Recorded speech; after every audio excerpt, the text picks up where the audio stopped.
ઓહો ગુડ્ડી, તું ક્યારે આવી? આય મારી બેનપણી આવી. કેટલા વર્ષો પછી આવી મારી બેનપણી. કેમ છે તને? હારું છે ને ગુડ્ડી? બધુંય મજામાં જ છે ને તને? જો તો ખરી કેવી હિરોઈન જેવી બની ગઈ. આઈ હતી તો હાવ હાદી ને સિમ્પલ, આ તો હિરોઈન થઈ ગઈ હિરોઈન. હાય સોનલ, તને કેમ છે? તને તો સારું છે ને? મજા છે ને તને? Everything is okay? ગુડ્ડી, તને ખબર છે ને તારે મારી પાસે આવીને ખાલી ખોટું ઇંગ્લિશ નહીં ફાડવાનું. તને ખબર જ છે કે મને ઇંગ્લિશ આવડતું નથી. આ ઇંગ્લિશ બિંગ્લિશ ના પેપલા બધાય તું તારા વિદેશમાં કરજે. તારે જેમ બોલવું એમ ફાઇન ને ઓકે ને ગુડ બાય ને ઓકે ને બોલે રહી જાય નહીં આલ્યો. ઓકે સોનલ, હું ઇંગ્લિશ નહીં બોલું બસ. દરવાજે ઊભી ઊભી જાતી વાતો કરી લેવી કે અંદર આવી તું? હા હા ઓફ કોર્સ. લે ના પાડ્યું તોય વળી પાસે ઇંગ્લિશ ની પૂછડી થાય. અરે સોનલ, મારે આદત હોય ને, એમ ક્યાંથી આદત જાય? વિદેશમાં અમારે ઇંગ્લિશમાં જ બોલવાનું હોય એટલે થોડીક તો પ્રોબ્લેમ રહેવાની. ઓકે બોલ, તું હું લઈશ? આ લે, ઠંડુ લઈ કે દૂધ લઈ? હું પીવું તારે? બોલ તું. ના ના, મારે કશું નથી જોતું, કશું જ નહીં. ઓહો, આઈ તો કેટલી ઠંડી પડે, બહુ વજની ઠંડી પડે હોય. શું સોનલ, આને કઈ ઠંડી કહેવાય? કઈ નથી ઠંડી. એક વખત તમે કેનેડા આવો તો તમને ખબર પડે કે ઠંડી કોને કહેવાય. તમને લોકોને ઠંડી લાગે છે, અમને તો અત્યારે બહુ જ ની ગરમી લાગે છે. બાપા કેવી ગરમી થાય છે. ઓહ બોલો, એટલી ઠંડીમાં મહારાણીને ગરમી લાગે? હું કેવું હવે મારે આને? મને તો એવું લાગે છે ને સોનલ કે અત્યારે ફેન અને એસી વગર રહી જ નથી શકાતું. શું કરવાનું? એટલી બધી ગરમી પડે ને બાપા રે, બહાર તો નીકળી જ નથી શકાતું. કેટલી બધી ગરમી ને તડકો છે. ઓહો હો, કેટલો તડકો છે. હું બ્લેક થઈ જાઉં છું. આ વિદેશની મહારાણી પપુડી તો જો ને બાપા, એના નખરા તો જો. વિદેશમાં તો ગઈ 2 વર્ષથી પણ નખરા તો એવા રાખ્યા ને કે હું પૂછવી વાત. આ તો મારી બેનપણી છે ને એટલે કઈ કહેવાય નહીં. હું એ સાની મુની સહન કરું, બાકી તો આગળી કાઢું ઘરની બહાર. સોનલ પાસે આવા નખરા હાલતા હે કામ? હમણાં જીરા ને ઘઉં ને સૈણામાં લીધા હોય તો બધી તડકો ને ગરમી બધુંય નીકળી જાય, પાટે સડી જાય ગાડી. આ બધાયને પરભારી વાહે થઈ ગયું ને એટલે મજા છે. ખેતરમાં આવે ને તો ખબર પડે હમણાં બધી. ગુડી, હું શું કહું તને, તું કેટલા ટાઈમ પછી માર ઘેર આવી ને આઈ ઠંડી બહુ છે તો હું મસ્ત આદુ ને એલચી વાળી ચા બનાવીને લાવું હે? ના સોનલ, ટી તો હું નથી પીતી.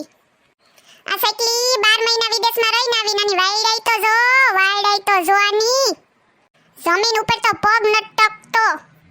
શું સોનલ, તું શું વિચાર કરે છે? એ ના રે ના, હવે હું તો કઈ નથી વિચાર કરતી. તું બોલ, બાકી તને કેમ છે? હું તને ટીની ના પાડું એટલા માટે તને ખોટું લાગ્યું છે? એવું હોય તો બ્લેક ટી બનાવી દે જા. એ એવી કાળી ધોરી ચા ને ટી ની હું કઈ મન બનાવતા નથી આવડતું. સાદી સિમ્પલ તારે ચા પીવી હોય તો બોલ, હું બનાવી દઉં. ના સાલ છે સોનલ, મારે કશું જ નથી પીવું. સાલ છે ઓકે.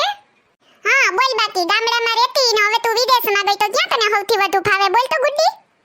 મને તો સૌથી સારું કેનેડામાં જ ભાવે. અહીંયા તો ફેમિલી માટે આવીશું. ફેમિલીના લોકો ક્યારથી કહેતા હતા કે આ વાટો મારી જા એટલા માટે આવીશું.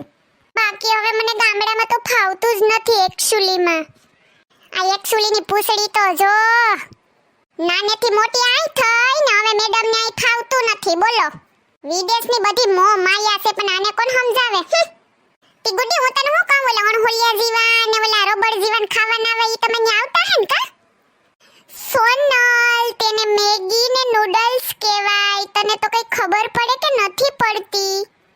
આઈ મેગો ફેગો ને મૂડલ ને જી કહેવાતું હોય, આઈ કોઈ દી થોડા ખાધાથી ખબર હોય? હું એમ કહું કેટલો ટાઈમ રોકાવાની છે આવી છે તો? નહીં, જાજો ટાઈમ નહીં રોકાઈએ સોનલ. એક્ચ્યુઅલીમાં અમને અહીંયા ફાવતું નથી. નેક્સ્ટ યર હું કદાચ માર્ચમાં આવેલી ત્યારે એટલી ગરમી પડતી કે કિચનમાં હું રોટલી બનાવી જ ન શકતી. શું કરવું મારે?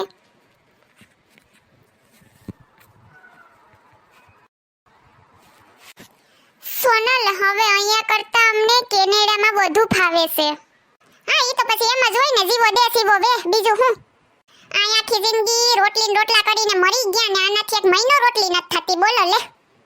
પછી તો સોનલ અમે લોકોએ નક્કી જ કર્યું કે અહીંયા ગામડે વિન્ટર હોય ત્યારે જ આવવાનું, બાકી જવાનું જ નહીં ને. હા ઈ હારું લે. તો ગુડી, હું તને શું કહું, રોટલી બોટલી ન બનાવાય તો બર્ગર ને પિઝા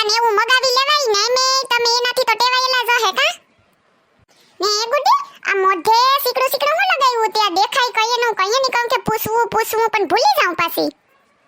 સોનલે તો સનસ્ક્રીન લગાવેલી છે, બહાર કેટલો બધી તડકો છે.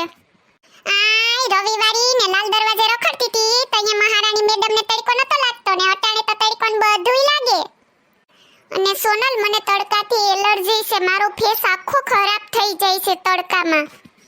આને છે ને ખેતરમાં ધોળાવી હોય ને તો આખી વાળાઈ નીકળી જાય આ ગુડ્ડી બુડ્ડીની. હા આવ્યો અત્યો હે બેનપણીયું વિદેશી. હેલો મિત્રો, જો તમને અમારો વિડિયો પસંદ આવ્યો હોય તો અમારી ચેનલ સિબલીની મોજને લાઈક કરો, શેર કરો એન્ડ સબસ્ક્રાઇબ કરો. Thank you. અને હા, તમારી કોઈ પણ ફ્રેન્ડ વિદેશની હોય તો કોમેન્ટમાં જરૂર કહેજો. Thank you.